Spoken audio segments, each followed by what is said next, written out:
Women's day ಅಂದರೆ ಮಹಿಳಾ ದಿನಾಚರಣೆಯ ಶುಭಾಶಯಗಳು. ಯಾಕೆ ಇದನ್ನು ಫಸ್ಟ್ ಹೇಳಬೇಕು ಅಂದರೆ, ನನ್ನ ಮನೆ ಸಪೋರ್ಟ್, ನನ್ನ ವೈಫು, ತಾಯಿ ಹಾಗೂ ನನ್ನೆಲ್ಲ ಫ್ರೆಂಡ್ಸ್ಗಳು ಸಪೋರ್ಟ್ ಇಲ್ದಿದ್ರೆ ಮೋಸ್ಟ್ಲಿ ಇವತ್ತು ಈ ಚಿತ್ರ ಈ ಲೆವೆಲಿಗೆ ಕಂಪ್ಲೀಟ್ ಆಗ್ತಾ ಇತ್ತೋ ಇಲ್ಲೋ ಗೊತ್ತಿಲ್ಲ. ಅವರಿಗೆಲ್ಲ ಒಮ್ಮೆ ಥ್ಯಾಂಕ್ಸ್ ಹೇಳ್ತಾ, ಹಾಗೂ ಮಾಧ್ಯಮ ಮಿತ್ರರಿಗೂ ಬಂದಿದ್ದಕ್ಕೆ ಒಂದು ಥ್ಯಾಂಕ್ಸ್ ಹೇಳ್ತಾ, ಹಾಗೂ ನನ್ನೆಲ್ಲ ಗೆಳೆಯರು ಇಲ್ಲಿದ್ದಾರೆ, ನನ್ನ ಹಿತೈಷಿಗಳಿದ್ದಾರೆ, ನಮ್ಮ ಮೂವಿಯ ಇಲ್ಲಿ ಕೆಲಸ ಮಾಡಿದ ಎಷ್ಟೋ ಟೆಕ್ನಿಷಿಯನ್ಸ್ಗಳು ಬಂದಿದ್ದೀರಾ, ನಿಮಗೆಲ್ಲರಿಗೂ ಸ್ವಾಗತ ಬಯಸ್ತಾ ಈ ಒಂದು ಜರ್ನಿ ಬಗ್ಗೆ ಒಂದೆರಡು ಮಾತಾಡಬೇಕು ಅಂತ ಒಂದು ಒಳ್ಳೆಯ ವೇದಿಕೆ ಸಿಕ್ಕಿದೆ ಇವತ್ತು. ಸೊ ಈ ವೇದಿಕೆಯಲ್ಲಿ ಕೆಲವು ವಿಷಯಗಳನ್ನು ನಾನು ಮನಸಾರೆ ಹಂಚ್ಕೊಳ್ಬೇಕಂತ ಇಷ್ಟಪಡ್ತೀನಿ.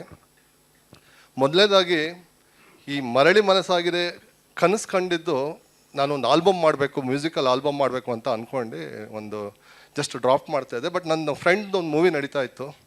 ಆ ಮೂವಿಗೋಸ್ಕರ ವರ್ಕ್ ಮಾಡ್ತಾಯಿದ್ವಿ ನಾವೆಲ್ಲ ಕ್ರಿಯೇಟಿವ್ ಆಗಿ, ಆ್ಯಸ್ ಎ ಪ್ರೊಡ್ಯೂಸರ್ಸ್ ಆಗಿ ಎಲ್ಲ ವರ್ಕ್ ಮಾಡ್ತಾಯಿದ್ವಿ. ಕಾರಣಾಂತರಗಳಿಂದ ಕೋವಿಡ್ ಟೈಮಲ್ಲಿ ಆ ಮೂವಿ ಆಗಲಿಲ್ಲ. ಆವಾಗ ನಮ್ಮ ನವೀನ್ ಅವರು, ನಾನು ಆ್ಯಕ್ಚುಲಿ ಅಬ್ರಾಡಲ್ಲಿದ್ದೆ, ನವೀನ್ ಅವ್ರು ಹೇಳಿದ್ರು, ಸರ್ ಒಂದು ಮೂವಿ ನಾವೇ ಮಾಡೋಣ ಅಂಥೇಳಿ. ಆಗ ನವೀನು ಹಾಗೂ ನಮ್ಮನ್ನು ತುಂಬ ಪ್ರೋತ್ಸಾಹ ಮಾಡಿ ನಮ್ಮೊಟ್ಟಿಗೆ ನಿಂತವರು ತೆಲಗಿ ಮಲ್ಲಿಕಾರ್ಜುನ್ ಸರ್. ಸೊ ಅವರಿಬ್ಬರಿಗೆ ನಾನು ಎಷ್ಟು ಥ್ಯಾಂಕ್ಸ್ ಹೇಳಿದ್ರು ಸಾಲಲ್ಲ.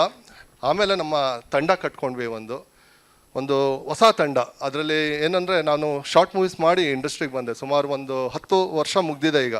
ನಾನು 2 ಶಾರ್ಟ್ ಮೂವೀಸ್ ಮಾಡಿದ್ದೀನಿ, ಒಂದು ಪಂಚಿ ಮತ್ತು ಪಾಪ ಅಂತೇಳಿ.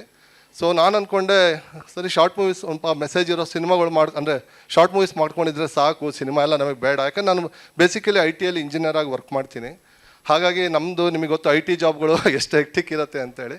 ಸೊ ನಾನು ಅದು ಬೇಡ ಅಂತ ಒಂದು ಸೈಡಲ್ಲಿದ್ದಾಗ ನವೀನು, ನಮ್ಮ ವಿಜಯ್, ಆಶಿತ್, ಹರೀಶು, ನಮ್ಮ ತಂಡ ಹಾಗೂ ನಮ್ಮ ಎಲ್ಲ ಸ್ನೇಹಿತರುಗಳು ಇಲ್ಲ ಮಾಡೋಣ ಅಂತೇಳಿ ನಮ್ಮನ್ನು ದಬ್ಬಿಟ್ರು. ಯಾಕೆ ದಬ್ಬಿಟ್ರು ಅಂತ ಹೇಳ್ತೀನಿ ಅಂದರೆ, ಸರಿ ಅದು ಒಂದು ಕಥೆನೊಟ್ಟಿಗೆ ಅದು ಹೇಳ್ತೀನಿ. ಇವಾಗ ಎಷ್ಟೋ ಜನ ಹೊಸಬ್ರು ಬೆಂಗಳೂರಿಗೆ ಬಂದರೆ KSRTC ಬಸ್ ಸ್ಟ್ಯಾಂಡ್ ಇಳಿತಾರೆ, ಅವರಿಗೆ BMTC ಬಸ್ ಸ್ಟ್ಯಾಂಡಿಗೆ ಹೋಗ್ಬೇಕಾಗಿರುತ್ತೆ.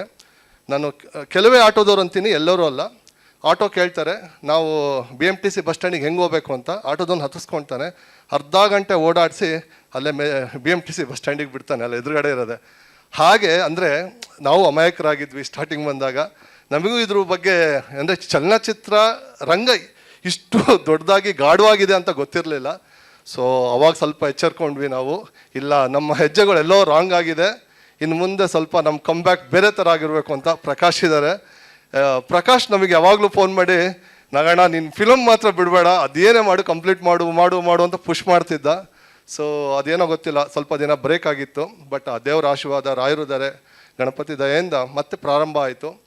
ಈ ಮೂವಿ ಬೇಸಿಕಲಿ ಬಂದು ಮ್ಯೂಸಿಕಲಿ ಹೋಗಿದ್ದೀವಿ. ಇದರಲ್ಲಿ ಈಗಿನ ಯಂಗರ್ ಜನ್ರೇಷನ್ನ ಒಂದು ಸಂಬಂಧಗಳ ಬಗ್ಗೆ ಅವರು ಹೇಗೆ ಟ್ರೀಟ್ ಮಾಡ್ತಾರೆ, ಅವರ ಮಾನಸಿಕ ಸ್ಥಿತಿಗಳು ಏನಿದೆ, ಈ ಪ್ರೀತಿ ಮೌಲ್ಯಗಳೇನು, ಇವತ್ತು ಸಂಬಂಧಗಳು ಎಷ್ಟು ಸ್ಟ್ರಾಂಗ್ ಆಗಿ ಇದೆ, ಅಕ್ಕ ತಮ್ಮನ ಸಂಬಂಧ ಆಗ್ಬೋದು, ಅಣ್ಣ ತಂಗಿ ಸಂಬಂಧ ಆಗ್ಬೋದು, ಹಾಗೂ ಮನೆ ಎಮೋಷನ್ಸ್ಗಳು ಹೇಗೆ ವೀಕ್ ಆಗ್ತಾ ಇದೆ, ಆ ನಡುವೆ ನಾವು ಏನು ಮಾಡಬೇಕು, ಈ ಥರ ಒಂದು ಸಬ್ಜೆಕ್ಟ್ ಒಳಗೆ ಒಂದು ಮೆಡಿಕಲ್ ಸಬ್ಜೆಕ್ಟನ್ನು ಅಂಡರ್ಪ್ಲೇ ಮಾಡಿದ್ದೀವಿ. ಆ್ಯಕ್ಚುಲಿ ಇದರಲ್ಲಿ ನಮ್ಮ ಉಪೇಂದ್ರ ಸರ್ ಹೇಳ್ತಾ ಇದ್ರು 2D ಸಿನಿಮಾ ಅಂತ.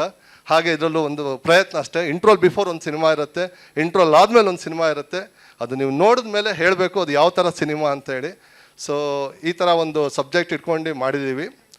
ಆಮೇಲೆ ಈ ಒಂದು ತಂಡ ಕಟ್ಕೊಂಡು ಇದು ವರ್ಕ್ ಸ್ಟಾರ್ಟ್ ಮಾಡಿದಾಗ ನಮಗೆ ಫಸ್ಟ್ ಟೆಕ್ನಿಕಲ್ ಟೀಮ್ ಆಗಿ ಕೆಲಸ ಮಾಡಿದ್ದೆ ವಿನೋ ಒಟ್ಟಿಗೆ.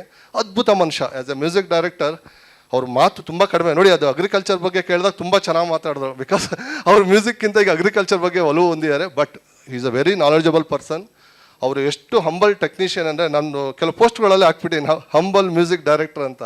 ಯಾಕೆ ಹೇಳ್ತೀನಿ ಅಂದರೆ, ಫಸ್ಟಿಗೆ ನಾವು ಜನವರಿಯಲ್ಲಿ ಏನೋ ಪೂಜೆ ಮಾಡಿದ್ವಿ. ಅವಾಗ ಅವ್ರು ಹೇಳಿದ್ರು, ಸರ್ ಏನೊಂದು 6 ಸಾಂಗು 4 ಬಿಟ್ಟು 10-15 ದಿನದಲ್ಲಿ ಹೊಡೆದು ಟ್ಯೂನ್ ಕೊಟ್ಬಿಡ್ತೀನಿ ಅಂದರು. ವರ್ಕ್ ನಡೆದಿದ್ದು 4 ತಿಂಗಳು ವರ್ಕ್ ಆಯಿತು. ವಿನುಗೆ ಗೊತ್ತು, ಆಶಿತಿಗೆ ಗೊತ್ತು, ಯಾಕಂದರೆ ಅವಾಗ ಕೋವಿಡ್ ಸೆಕೆಂಡ್ ವೇವ್ ಬಂದಿತ್ತು. ಬೆಳಗ್ಗೆ 7 ಗಂಟೆಗೆ ಹೋಗಿ ಅವ್ರಿಗೆ ಎಬ್ಬಿಸ್ತಾ ಇದ್ವಿ. ಪಾಪ ಅವ್ರು ಅಷ್ಟೊತ್ತಿಗೆ ಹೇಳ್ತಾನೆ ಇರಲಿಲ್ಲ. 7 ಗಂಟೆ ಕೂತ್ರೆ ಒಂದು 12:30 1 ಗಂಟೆ ತನಕ ಫಸ್ಟ್ ಶೆಡ್ಯೂಲ್ ನಮ್ಮ ಕೆಲಸಗಳು ನಡೀತಾ ಇತ್ತು. ಸೊ ಹಾಗೆ ಈ ಅದ್ಭುತ ಸಂಗೀತವನ್ನು ಅವರು ಕೊಡೋಕ್ಕೆ ಕಾರಣ ಆಯಿತು. ಆಮೇಲೆ ನಮ್ಮ ಗೆಳೆಯ ಹಾಲೇಶ್. ಯಾಕೆ ಗೆಳೆಯ ಅಂತೀನಂದರೆ, ಅವ್ರು ಹೇಳಿದ್ನಲ್ಲ, ಇನ್ನೊಂದು ಮೂವಿಗೆ ಅವರು ಆಲ್ರೆಡಿ ಕ್ಯಾಮ್ರಾಮನ್ ಆಗಿ ಬುಕ್ ಆಗಿದ್ರು. ಬಟ್ ಇನ್ನೊಂದು ಇಂಟ್ರೆಸ್ಟಿಂಗ್ ವಿಷಯ ಹೇಳಬೇಕು ಅಂದರೆ, ಹಾಲೇಶ್ ಅವರು DOP ಆಗಿ ಅವ್ರ ಮೂವಿಗಳು ನೋಡಿದ್ರೆ ತುಂಬ ಡಾರ್ಕ್ ಶೇಡ್ ಮೂವಿಗಳು ಮಾಡಿದರು. ನನಗೂ ಕೆಲವರೆಲ್ಲ ಇನ್ಪುಟ್ ಕೊಟ್ಟರು, ಇಲ್ಲ ಅವರು ತುಂಬ ಡಾರ್ಕ್ ಶೇಡ್ ಮಾಡಿದ್ದಾರೆ, ನಿಂದು ರೊಮ್ಯಾಂಟಿಕ್ ಸಬ್ಜೆಕ್ಟು, ಆಮೇಲೆ ನೇಚರು, ಅದು ತುಂಬ ಮ್ಯೂಸಿಕಲಿ ಹೋಗ್ತಾ ಇದೆಯಾ, is it a good decision to Halesh ಅವ್ರನ್ನ ತಗೊಳ್ಳೋದು ಅಂತ. ಬಟ್ ಅದನ್ನೆಲ್ಲ ರಾಂಗ್ ಆಗಿ ಪ್ರೂವ್ ಮಾಡಿ ಇವತ್ತು ಹಾಲೇಶ್ ಅವರ ಕ್ಯಾಮ್ರಾ ವರ್ಕೆ highlight of our movie. Thank you Halesh. ಸ್ವಾದಿಷ್ಟತೆಯ ಸ್ವಾದ, ತಾಜಾತನದ ಆಹ್ಲಾದ, ಉತ್ತಮ ಆರೋಗ್ಯ ಮತ್ತು ಹೆಚ್ಚಿನ ರೋಗ ನಿರೋಧಕ ಶಕ್ತಿಯ ವೃದ್ಧಿಗೆ ಈಗ ನಿಮಗೆ ಸಿಗುತ್ತಿದೆ ಉತ್ತಮ ಗುಣಮಟ್ಟದ ಪೌಷ್ಟಿಕಾಂಶ. Shri Vaidik millet health mix, ಇದು ಸಿರಿಧಾನ್ಯಗಳ ಸಂಪತ್ತು.